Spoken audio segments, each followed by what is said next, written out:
নমস্কার বন্ধুরা, তোমরা সবাই কেমন আছো? আশা করি ভালো আছো। তো আজকে আমি দিদির বাড়িতে আছি। আগের দিন যেহেতু বাবাকে ডাক্তার দেখাতে নিয়ে এসেছিলাম, সেসব ভিডিও এখনও ছাড়া হয়নি, কারণ দিদির বাড়িতে এসেছি প্রায় রাত 10টার সময়। আর এদিকে দেখতে পেয়েছি এটা হচ্ছে দিদির বাড়ির এলাকাটা।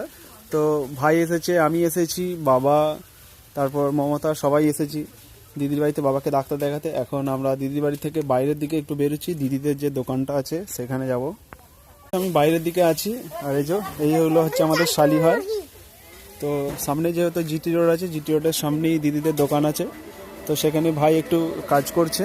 তো জিটি রোডটা একটু বাড়ানোর ফলে অনেক কটা মাটি জমে গিয়েছিল। এখানে ভাগনা আছে, ভাই আছে, তো দেখাচ্ছি, দেখো। তো চলো, আমিও সকাল থেকেই কাজ করছিলাম এখানে। অনেকটাই পরিশ্রমের কাজ আছে, যেহেতু এতটা মাটি তোলা থেকে আরম্ভ করে সব কিছু। এটা দিদিদের দোকান, তো অনেক দিন ধরেই দোকানটা বন্ধ ছিল। তো এখন মাটিটা সরিয়ে দিয়ে হয়তো আজ থেকে দোকান খোলা হবে। তো বন্ধুরা, আজকের ভিডিওটা এইটুকুই রইলো। ভালো লাগলে অবশ্যই চ্যানেলটা সাবস্ক্রাইব